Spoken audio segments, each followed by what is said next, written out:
దేవుని పరిశుద్ధమైన నామమునకు మహిమ కలుగును గాక. వీక్షిస్తున్న మీ అందరికీ కూడా మన ప్రభువైన యేసుక్రీస్తు నామములో శుభాభివందనాలు తెలియజేస్తున్నాను. ఈరోజు మన దేవుని వాగ్దానం పేతురు రాసిన 2వ పత్రిక 1వ అధ్యాయం 19వ వచనం. ఆ వాక్యము చీకటి గల చోటు వెలిగించు దీపమైనట్టుంది. ప్రియమైనటువంటి దేవుని సంగమా, ఒకప్పుడు మనము చీకటిలో నుండి మనల్ని దేవుడు ఆశ్చర్యకరమైనటువంటి వెలుగులోనికి పిలిచాడు.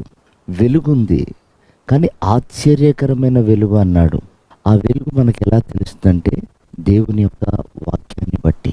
ప్రియమైనటువంటి దేవుని బిడ్డలారా, ఈ లోక ఆశలు అన్నీ గతించిపోతున్నాయంటే లోకం చీకట్లో ఉంది. ఆ చీకటిలో సంఘం ఉంది.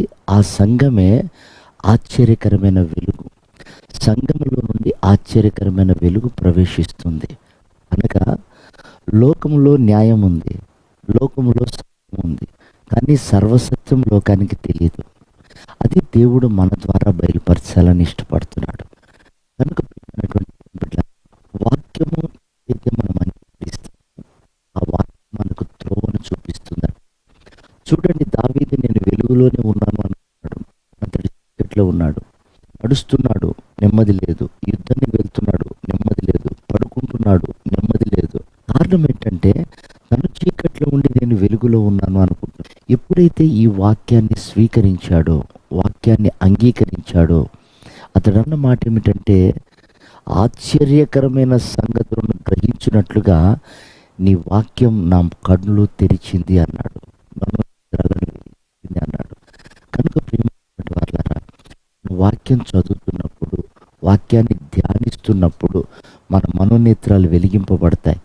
అందుకే దావీదు అంటాడు, నీ వాక్యమును బట్టి నేను సేద తీర్చబడుతున్నాను. నీ వాక్యము నన్ను బ్రతికించింది.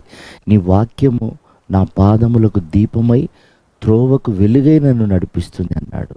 కనుక దేవుని సంగమా, మనల్ని డబ్బు నరకానికి నడిపిస్తుంది, లోక ఆశలు మనల్ని నరకానికి నడిపిస్తాయి. కేవలం మనల్ని పరలోకానికి చేర్చేది దేవుని వాక్యమే. శ్రేష్టమైన మార్గంలో నడిపించేది దేవుని వాక్యమే. కాబట్టి మనం వాక్యానికి విధేయత చూపి వాక్యానుసారంగా నడిచి ప్రభు రాకడికి సిద్ధపడతాం. ప్రభు అట్టి కృప మనందరికీ దయచేయును గాక. ఆమేన్.